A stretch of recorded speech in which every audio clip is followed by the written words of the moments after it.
that met over across the street from Dory, and just pick up, yeah, just I think I was at the courthouse.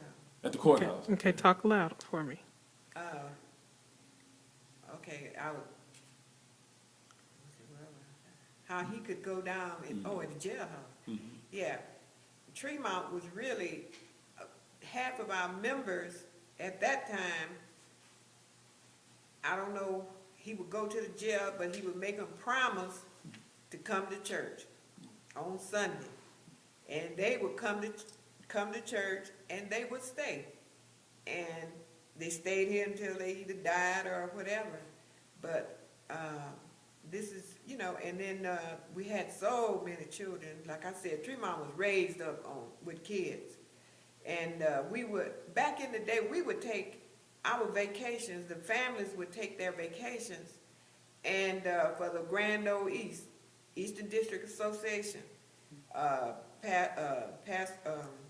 Dr. Bird, Dr. Wilkerson, and my father would, every family would take their vacation in July, and we would all go down to Galveston. My father called it Galveston, because that is the correct name for Galveston. And we would go to Galveston or either, what was the name of the other places? Lamar, or this is where the Eastern District always would be. And Houston. Houston, yes. And we would go there every year. This was our vacation, and the kids, and we would always have, they would always have some place for Tremont, and Tremont was always in the front. Even the youth, we were always, the youth would take lead in everything, and Dr. Bird and Dr. Wilkerson always recognized Tremont. We were a small church, but we were well recognized. And I don't care where we would go, Reverend Bird or Dr. Bird or Dr. Wilkerson, well, where's Reverend Passmore in Tremont? Where's Reverend Passmore? We're not going to do anything to Reverend Passmore's here, because he knew when Reverend Passmore came, the whole Tremont church was coming. And this was for years until Daddy got sick. And then when Daddy got sick, the members, the ones that was here, they started kind of leaving off. But we had so many families. I think we had like about 10 to 12 families. Right.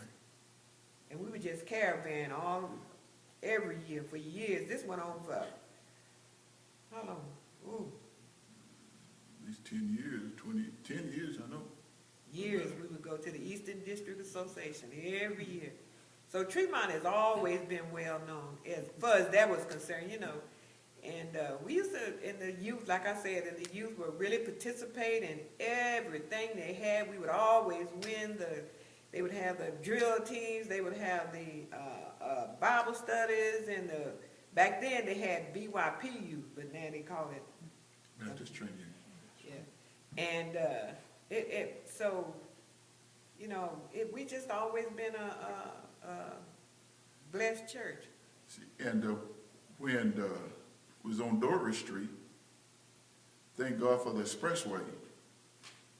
We was at 186 Dory Street, and the expressway brought the church out. And upon buying the church out, then that's what I say, the church needed a location to build. And some of the members thought maybe, since Tremont was such a small congregation, number one, nobody gonna finance us. And we won't be able to get a building for what the amount of the money the highway is gonna pay to build. We had to buy property and such of that.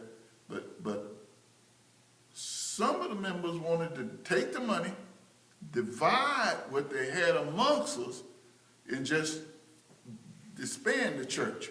And that was one of the first disagreement I've seen in the church.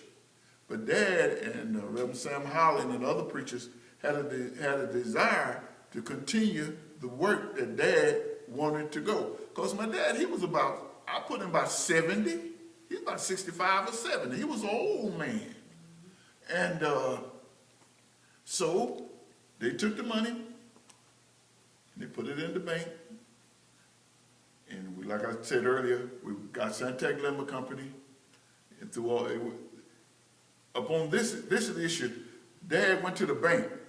I never forget. We went to the bank. It was Highland Park Bank then. And Dad always said, if you want to go to the bank, you put on a white shirt. So he would put on a white shirt. And he put on this black suit and this white shirt. Yeah, go to the bank. And the man told him, no, I can't loan you that much money because you don't have no finance record. I don't see nowhere you'll be able to pay this money back. Dad told the banker, he said, I prayed and I'll see you later. And he told us, I was with him. He said, get on up and come on. And the banker looked at Dad, looked at Dad.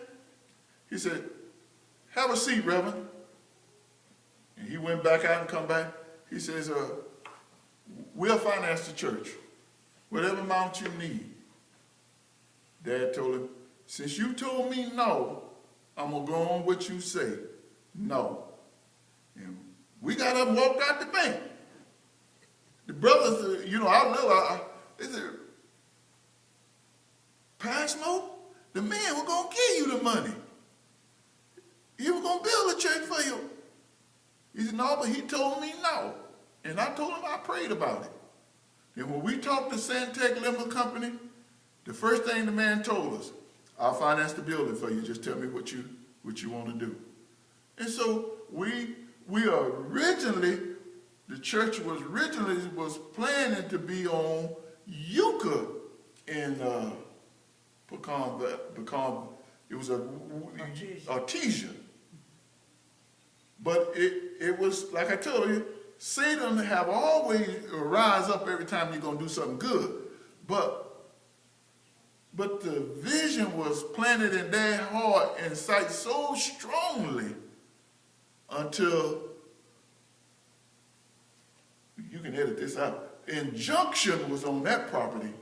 So the Lord showed them, got Ms. and Miss Banks, and they bought 787 G Street. And then that's when the building started coming to up. He saw the building, like I said earlier, he already had the vision how the building was going to be. But then also, like I told you, it was nine of us. He had a family of 9, 5 girls and 4 boys. And if nobody showed up for church he was an on time man, the person.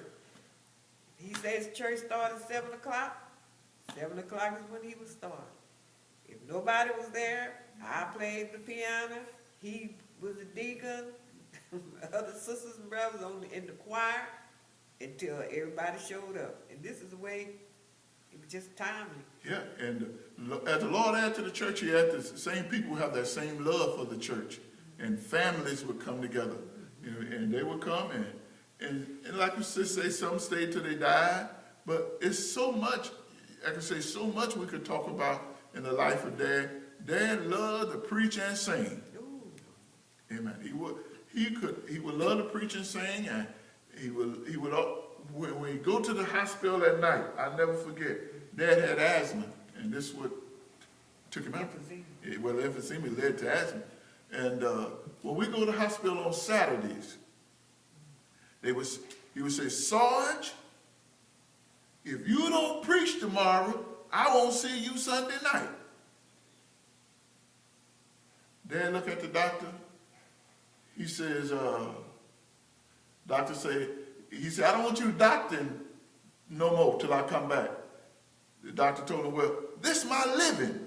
I got the doctor. Dad told him, I'm a preacher and I got to preach in the morning. And mother would get so mad at him, that old man come and preach and sing. As soon as we'll get him home, if he wouldn't have an attack for dinner, but he just loved preaching. And he really actually stopped preaching until they sent him to Kerrville. We had to take him to Kerrville. You couldn't stop him from coming to church. But after he come from Kerrville, then that's when his health started deteriorating, and he couldn't come. And actually, then he would have preachers come and preach for him and would be loyal to him. And then I'm going to say something right now. Pastor Tony, when the preacher started rising and trying to take the show, take the ministry, that won't be the first. You'll have to kind of smush it because it's in the seed. He would smush them and they would go and come back, but he would never lose friendship with them. He'd go out and run a revival and come back, one preacher say, Reverend, they won't have a meeting with you tomorrow. You remember, Richard? They're going to dismiss you on tomorrow. And Dad said, okay, have them all there. They never will come. He knew the preacher was going to, the same one who was going to hold a meeting and got together to dismiss him. The man came to the house and ate one day and he told him, Reverend, I ain't going to call his name, he dead though. He said, I know you want to have a meeting to dismiss me, but don't do me behind my back like that, brother. We're going to let him, but he was real, and that preacher, he stayed around a few more Sundays. Then he kind of, because ain't nobody wanted, when the Lord's in the ministry, then that's where they're going to be successful. The Lord will chastise you. But then when they called Reverend Brown, he came in with, Reverend Jeffrey came in, and when Reverend Brown came in, he came in with the vision that what Dad had to move the church where it is now. And like I said, it's been some ups, it's been some downs, but one thing I admire, as old as I am right now, I admire Dad from being in the ministry without even wanting a salary. That was unknown. That would have been unknown to me. He had a family of 9. Well, it had been 11 because Mother and him made 11. And we were in church where nobody else was. But the congregation was nice to him. They would bring stuff, and he was retired military. He had income, but he didn't let this be his source of income. But he was retired. But he loved, and he would love. When we didn't have a car, he would walk to church, regardless whether rain, shine, or snow. Him and I, we will walk to church to be here on time to see that the ministry was started. Over there on Dory Street, they had wood stove then. Boy, he would preach so, and all that smoke was just, you talking about, have you ever had a wood stove back up? Nothing but smoke. And Mama said, sit down, Pastor Smoke. But he loved preaching and singing about church. And one thing, Reverend Wheeler and Sister Wheeler and others, they would sit there with us. Wheeler was over there Bright Morning Star. It was progressive then. Then that's when, but we won't go there. But it's so much we could talk about. I think we ought to stop right there.